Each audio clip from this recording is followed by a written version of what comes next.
But I'll be honest, just to get off their little unofficial official critique, because when I was thinking about back on this, I kind of got a little bit of nostalgia, a little bit in terms of like video games. Because when I was looking back, because I want to do a little bit, not a whole lot of research, but a little bit of looking back of when Madden came out and everything. Because I wanted to see, okay, what? Because I remember the one we had for the Sega Genesis, because we're that old.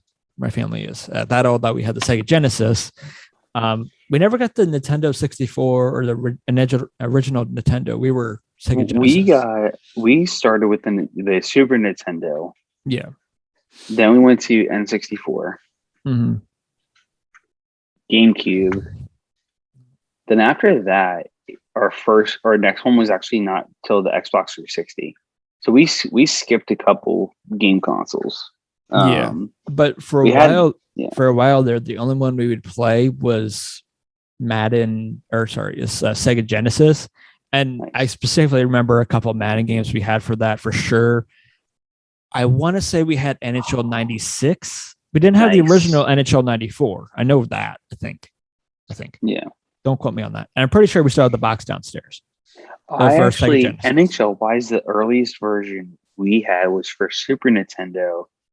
The graphics are so bad, but that's what makes the game so great. And it was like NHL 98, 99, something like that. Mm-hmm.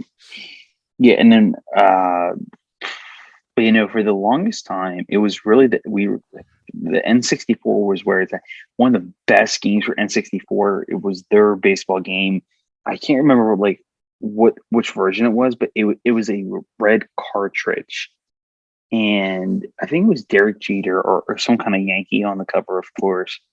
But it was like one of the most intense baseball games of all time. And like there were certain teams you couldn't be because they were legitimate cheat codes. Right. Like we were like, all right, the only reason you could be the Yankees is if you're an all-star team. Yeah. Or like the other person could be an all-star team. Just little things like that. But it was like, I can't remember, but did you guys have GameCube growing up? We did not. Again, we just had the Sega Genesis. That was one you would have had. That's the Sega Genesis. But the fun thing about that was because occasionally we'd go over to the one game I think was one of my favorite that we'd always do is we'd go over to our next door neighbors because they had the Nintendo 64 and they had GoldenEye, which is one of the best games just ever. One of the best games ever. And we would always go over there and with outside of just Halo, just playing it either online or just with people, just 4-way or whatever. That was the one game where we would get together, 4-way split, and we just play that for hours. We'd play that.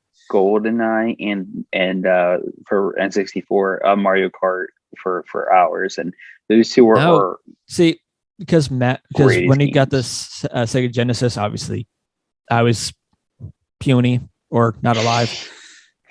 Puny. So Matt, the reason why we always went Sega Genesis is because, and this is probably where it splits. Because if you liked Mario and all that, you were probably going more GameCube, Nintendo, or whatever. But if you went Sega Genesis, you were going Sonic. And my brother was big into Sonic and doing all those games. So that's why we would always do Sega Genesis and get games for that always. Because the next game we got after that was the original PlayStation. And then Matt had the original Xbox. We never got the original PlayStation, but one of my older brother's friends, he would often bring it over from what I remember. And there were certain games on there that it was funny because I was one of those when I was younger, like more of those complex games I never understood. Anytime like they're like, oh, do you want to try it? I'm like, honestly, no, because I know it's gonna go awful for me. So I was like, I just rather sit there and watch.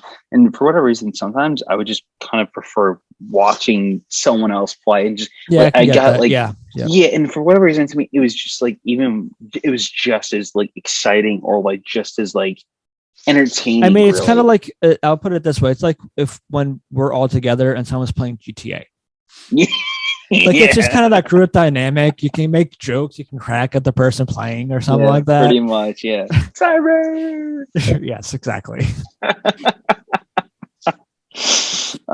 Yeah, so it's little things like that though. But all right, if you had to but I'll say this though, the hardest sports video game ever that I've ever played, and I'll still put it, and I think you've played it occasionally against me, at least against a computer. Against a computer was Blast Across. Was the game that we would play constantly. There was two games. Blast Across. It was the NLL, like the only NLL video game that ever came out.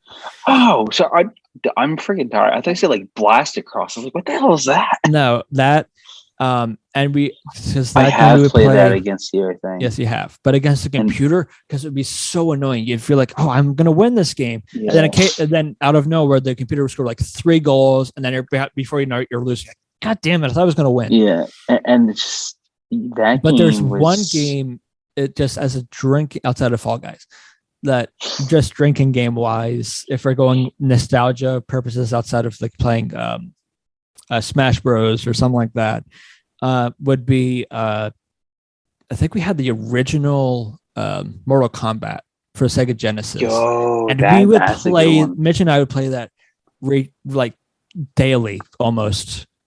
All the time.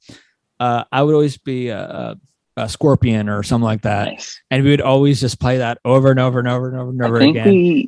I just feel like drunkenly us, I think we'd have a blast. Oh my God.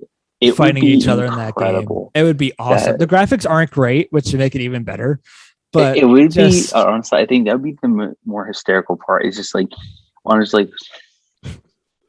I can just picture it now. Just like one of them just starts screaming at the TV. Watch out for that lizard, dude! That's a ninja.